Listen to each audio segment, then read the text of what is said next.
My name is Lena, and I am 48 years old. If you saw me sitting in a quiet cafe today with a warm cup of tea between my hands and a soft smile on my face, you would never imagine the storm I survived.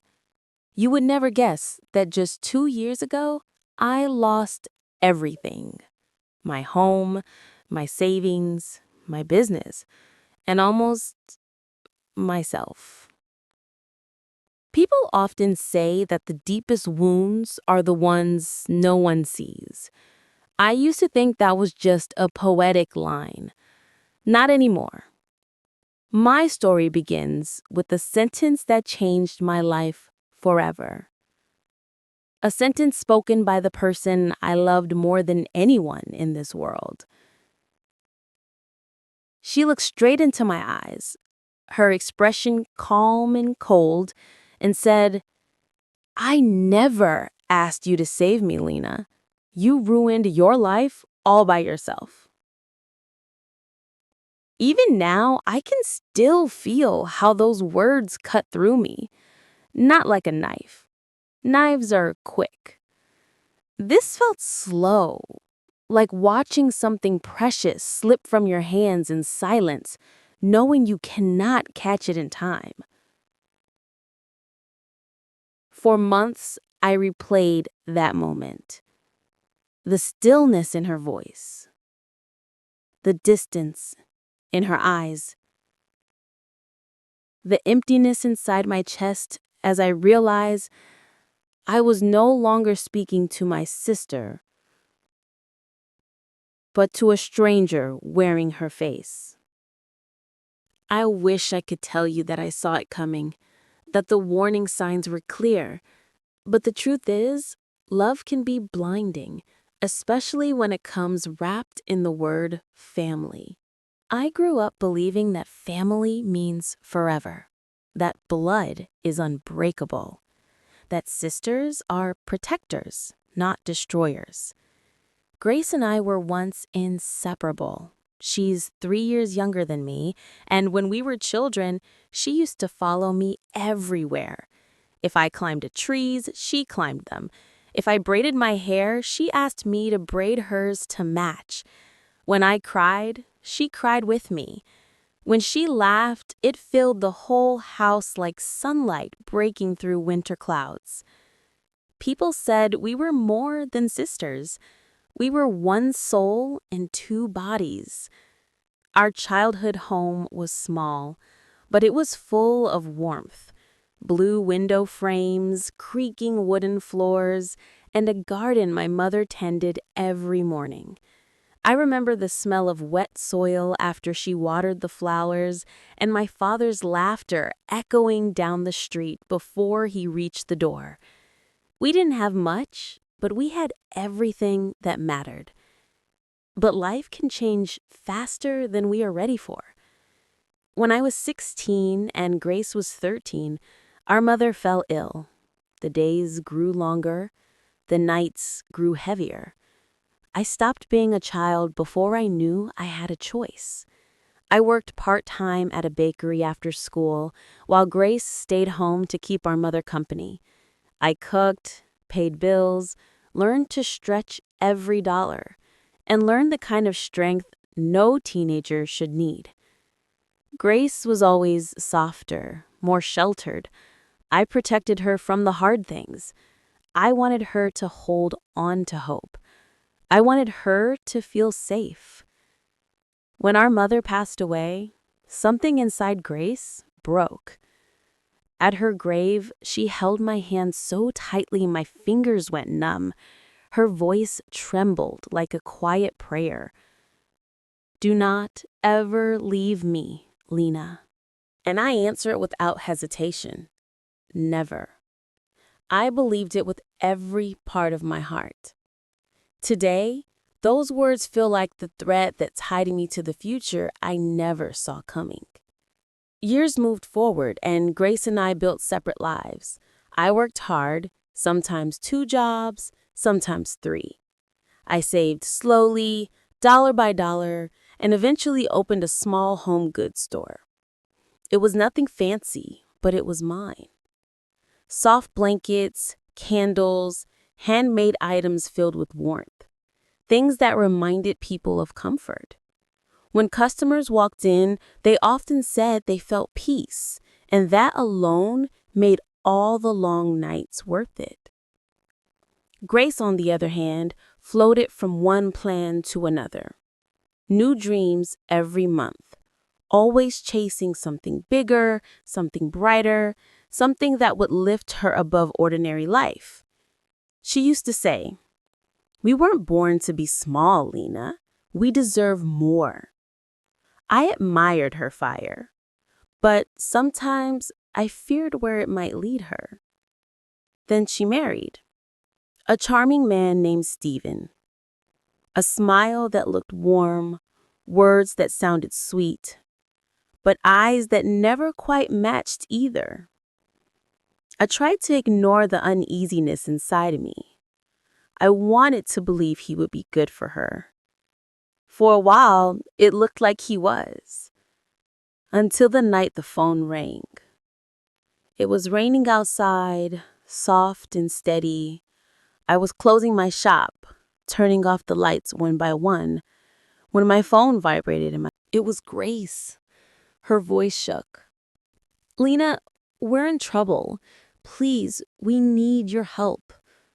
And I did not ask what happened. I did not hesitate. I did not think. I simply said, "Tell me what you need." Because that is who I was.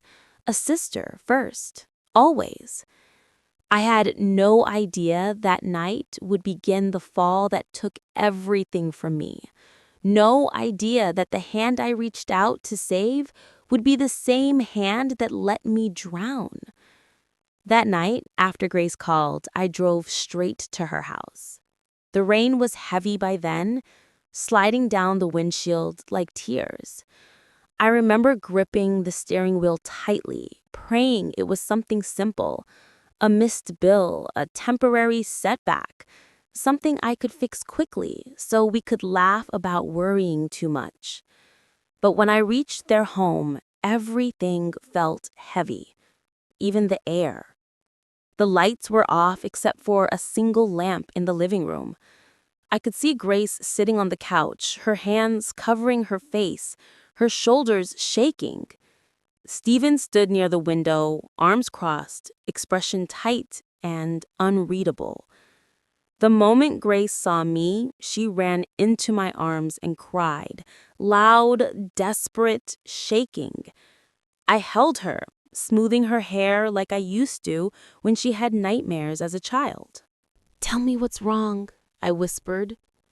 She pulled back slowly, wiping her cheeks with trembling hands. Her eyes were red and swollen. "Lena, we're losing everything," she said. "We made some investments and they went bad. We borrowed money to fix it, but it only made things worse. We're months behind on mortgage and the bank is taking the house." I felt my heart beat slow, then speed up again, like something inside me shifted. "How much do you need?"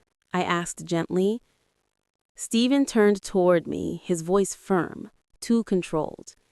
80,000. The number hit me like a physical blow. I could almost feel the floor tilt under my feet. Grace grabbed my hands. "We just need time, a few months. The business deal we're waiting on is almost ready. Once it comes through, we'll pay you back immediately. I promise, Lena. Please, we just need help." I looked at her face. My sister, the girl I shared a room with for half of my life, the one I promised never to leave. And I thought about the promise I made to our mother, silently, the day we buried her. I will protect her, whatever it costs. So I nodded. Not because I could afford it, because I couldn't, but because I loved her more than I loved safety. "I'll help you," I said quietly. Grace sobbed into my shoulder again, relief shaking her whole body. Stephen stepped closer, for the first time, sounding almost gentle. "Thank you, Lena. We won't forget this." But later, I would realize he didn't mean gratitude. He meant ownership. In the weeks that followed, I cashed out everything I had carefully saved over years. The store expansion I planned, the emergency fund I'd built penny by penny, my future security. I handed it over without hesitation. When I transferred the final portion of the money to them, Grace hugged me so tightly I could barely breathe. "You saved us, Lena," she whispered. "I'll never forget this." I believed her. For a while, things felt lighter. Grace called often to update me on progress. Steven sounded hopeful. They laughed again. They invited me to dinner to celebrate the future they believed was coming. And I felt proud. I felt useful, needed. But slowly, the calls became less frequent.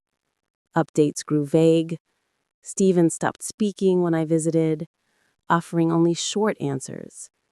Grace seemed distracted, distant, lost in her phone or whispers behind closed doors. I tried not to worry. People handle stress differently, I told myself. They just need space. But deep inside, something uneasy began to grow. One evening, about 3 months later, I received a call from the bank about my shop. My voice shook as the woman explained that my business loan payments were overdue. "But I paid last month," I said.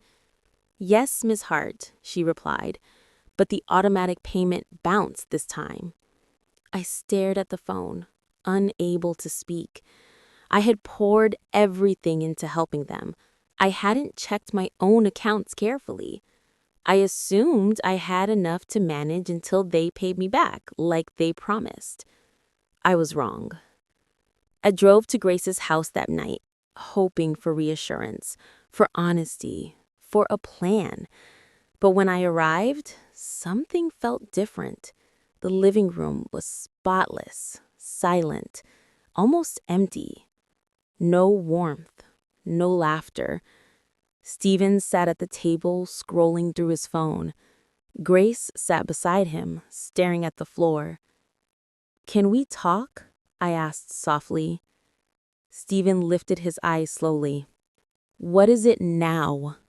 The words stung. "I got a call from the bank. I need to know what's happening. You said the investment would come through." Grace's voice was barely a whisper. "It's delayed." "How long?" Silence. I turned to Steven. "You said a few months." His jaw tightened. "Well, things change." I felt my breath catch. "I'm not asking for everything back right now," I said gently.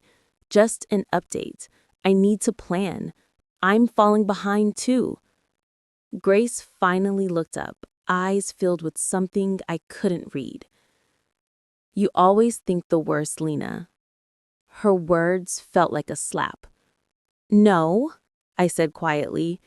"I just need the truth." Steven leaned back in his chair, voice sharp and dismissive. "Maybe you should stop acting like we owe you our lives." The room spun for a moment. "I never said that," I whispered. He shrugged. "You helped because you wanted to. Nobody forced you." It was the first time I heard that sentence, but not the last. After that night, something shifted. Grace stopped calling entirely. Days passed, then weeks. Messages went unanswered. Visits ended at the closed door, with Steven saying she was resting or busy. My chest felt heavier each day. I tried to focus on the shop, but customers noticed a change. I smiled, but my eyes felt tired. Every night I sat alone, telling myself it was just stress, that everything would be all right soon. But one afternoon, while stocking shelves, a man from the bank visited. He explained softly, respectfully, that if I couldn't pay within 30 days, they would seize my business. I nodded politely, thanked him, locked the store door, and sat on the floor behind the counter, my head in my hands. For the first time in years, I cried. Quietly, brokenly. Not because of losing the shop, but because the person I trusted most had disappeared when I needed her. 2 weeks later, I went to see Grace one last time. I rehearsed my words. Gentle, calm, loving. I didn't want to fight. I just wanted my sister. But when I arrived, I found the driveway empty, the curtains pulled tight, the front door unlocked. The house was quiet, too quiet. Half-empty shelves, missing pictures from the walls, cupboards bare. Everything important, gone. I called out, "Grace?" No answer. I walked through each room slowly, feeling my heartbeat growing loud in my ears. Then I saw it. On the kitchen counter, a small envelope with my name written in her handwriting. My hand shook as I opened it. There were only 7 words inside, words I will never forget. I never asked you to save me. No explanation, no apology, no goodbye. Just that. And in that moment, standing alone in an empty kitchen, I realized my sister was gone. Not in distance, in heart. The silence felt louder than any scream. I leaned against the counter, fingers trembling, breath unsteady. That was the moment my world collapsed. Not when I lost my money, not when I lost my shop, but when I lost her.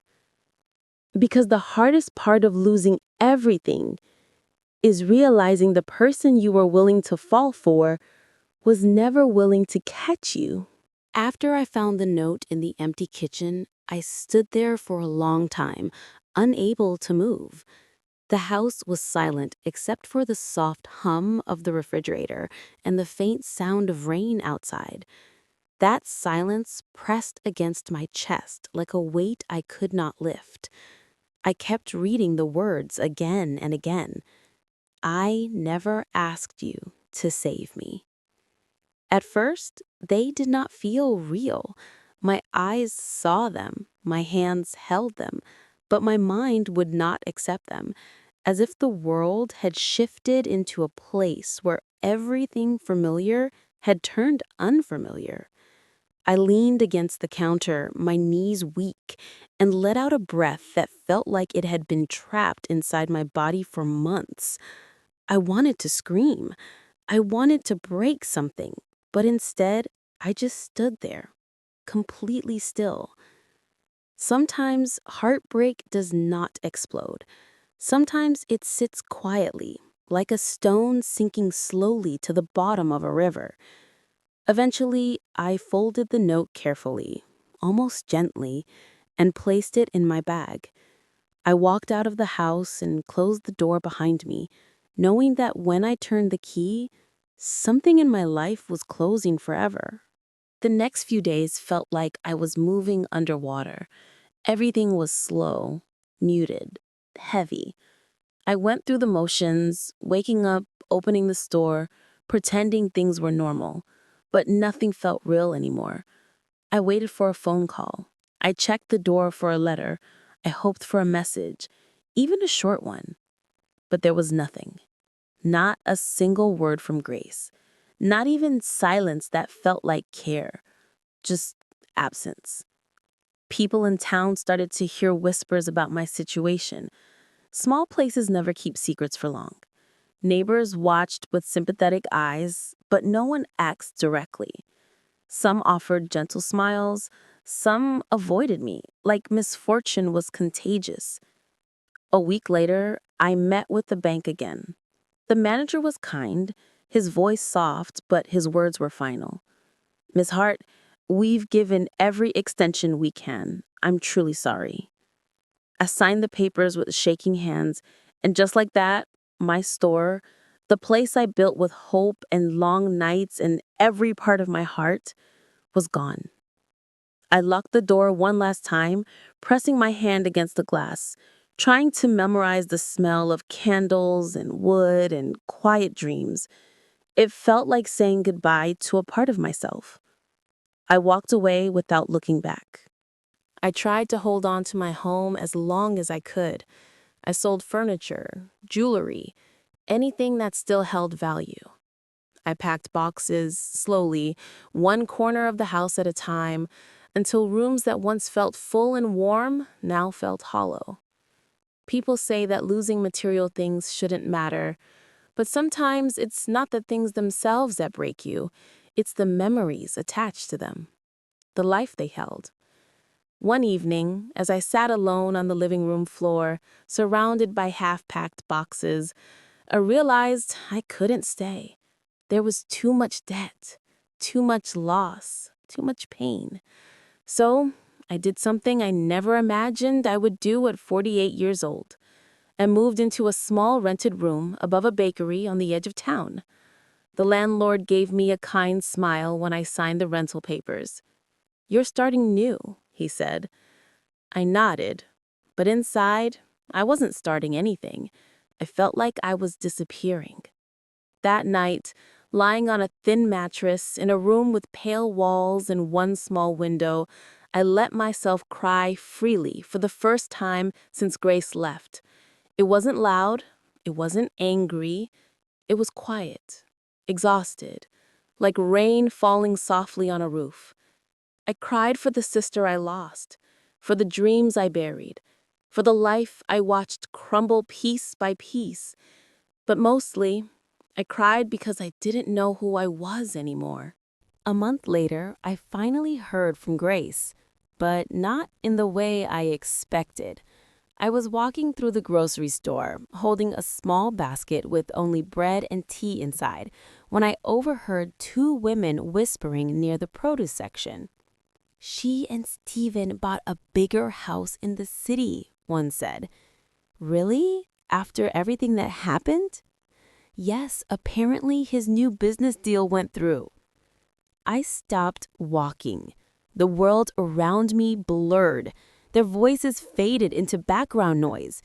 Grace had money now. Money she promised to return. Money she left me drowning without. Yet she said nothing. I left the store without buying anything and sat in my car, gripping the steering wheel until my fingers turned white. For a long time, I stared through the windshield, not seeing anything. Then something inside me shifted. Not anger, not revenge, just a quiet need for the truth. I drove to the address the women mentioned, an upscale neighborhood with wide streets and tall iron gates, the kind of place where houses sit far apart and silence feels expensive. I found their house easily. It was big, new, bright white, with massive windows and a wide driveway. A moving truck sat outside. I stood at the foot of the yard for a moment, gathering my breath. My heart beat painfully. My hands shook. Then I walked to the door and knocked. I heard footsteps. Then the door opened. Grace stood there. Her hair perfectly styled, clothes spotless, jewelry shining, a smile frozen halfway, disappearing completely when she saw me. Her face went pale. "Lena," she whispered. I swallowed, trying to steady my voice. "Can we talk?" I asked softly. Behind her, I saw Steven watching silently from the hallway. Grace hesitated, breathing fast, her eyes darting from me to him. Then she stepped outside and gently closed the door behind her. "What do you want?" she said.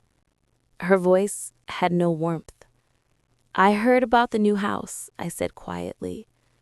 "I wanted to ask, when can we talk about the money? I need to get back on my feet."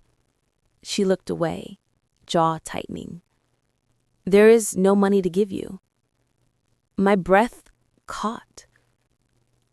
I know the deal went through, I said. You told me you'd pay me back as soon as... She cut me off sharply. Plans changed. I stared at her, feeling the ground unsteady beneath me. Grace, I whispered, my voice breaking. I lost everything trying to help you. She folded her arms, expression hardening. I never asked you to do that, Lena. You chose to. The same sentence. Again. The one in the letter. It felt like a door slamming inside my chest. You promised, I said weakly. You looked me in the eyes. She shook her head. I can't deal with this now. I have a new life. I can't keep carrying you. Carrying me? The words hit harder than any betrayal. I wasn't asking for charity, I whispered. I trusted you. Grace sighed, irritated. You always act like you're some kind of hero. You gave money and now you want to control everything. No, I said softly, tears rising. I just wanted my sister. Her eyes hardened like stone. Well, maybe we're better apart. I felt something inside me completely collapse. Not a piece. All of me. I stepped back slowly, my voice almost silent. Goodbye, Grace. She didn't say anything. She didn't reach for me. She just turned and walked back inside, closing the door without looking back. The sound of the door shutting was the loudest sound I've ever heard. I stood there in the quiet neighborhood, the wind cold against my face, and realized I had just lost the one person I spent my whole life trying to protect. Not to death, but to choice. And that kind of loss leaves a deeper scar. I walked back to my car with tears blurring my vision, sat down, and rested my forehead against the steering wheel. I realized in that moment that healing would not come from apology, nor from repayment, nor from trying to understand. Healing would come only when I stopped waiting for someone who had already left. And that realization was the true turning point, the beginning of letting go, the beginning of learning to stand again on my own. I remember waking up that morning with a heaviness I cannot describe. The house was still, too quiet, the kind of quiet that feels like something has already ended. I sat at the edge of my bed staring at my hands that had worked so hard, hands that once held hope for both of us. For days after the confrontation, I walked around feeling empty, not angry, just hollow, like someone had reached inside my chest and quietly removed something important. I kept asking myself the same questions over and over. Was I foolish? Was I blind?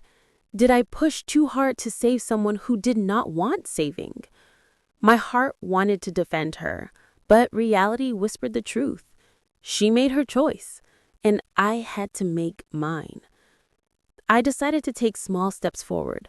I applied for a job at a nearby cafe, even though it felt embarrassing to start over. The owner, a gentle woman named Carla, looked at my resume and smiled softly. Everyone deserves a second chance, she said. I nodded, trying not to cry. Her kindness felt like sunlight after months of rain. Day by day, I rebuilt routines. I found comfort in simple things, the smell of coffee in the morning, the quiet hum of customers talking softly, the peace of earning even a little. Working there gave me something I lost for a long time: dignity. I realized how much I missed feeling capable. One afternoon, while wiping down tables, Carla came over and placed an envelope in front of me. "Someone dropped this off earlier," she said gently. I felt my breath catch. My hands shook as I opened it. Inside was a short letter, written in handwriting I knew too well. "Lena, I am sorry. I know I hurt you. I do not deserve forgiveness. I lost everything, and now I understand what you did for me. I wish I had listened. I wish I had been the sister you needed. If you ever want to talk, I will be waiting.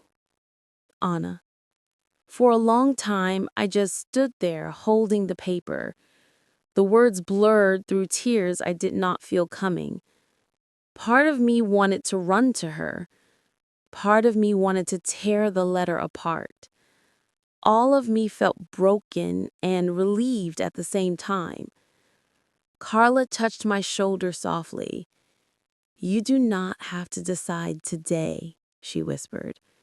And she was right. That night, I walked home slowly, thinking about everything. The street lights glowed through the mist. My footsteps echoed against the wet pavement.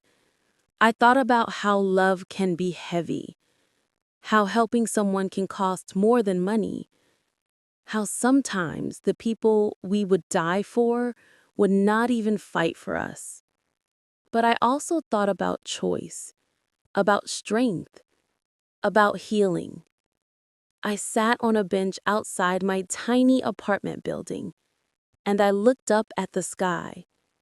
The clouds were clearing, and for the first time in a long while, I felt like I could breathe.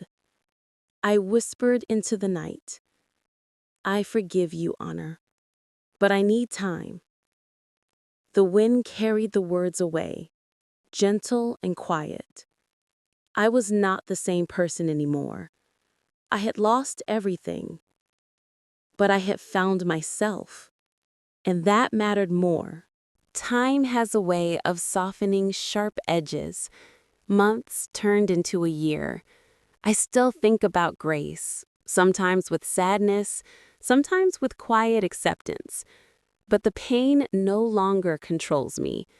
I have rebuilt my life in small ways. A cozy apartment filled with books and plants. A small circle of friends who feel like family. A routine that reminds me that I am capable, strong, and deserving of care. I have learned that helping someone is a gift, but it cannot come at the cost of losing yourself. I have learned that trust is precious, and that betrayal does not define your worth. I have learned that letting go does not mean forgetting. It means choosing peace over pain. Sometimes I still hope Grace will reach out. Sometimes I feel the weight of what was lost, but I have also learned that hope does not need attachment. I am free now. I am enough. If there is one lesson I want to share, it is this: love deeply, give freely, but never forget to protect your own heart. Sometimes the most courageous act is letting go of the people we thought we could not live without. I close my eyes at night and whisper softly, "I forgive you, Grace. I forgive you, and I will be okay." And I am.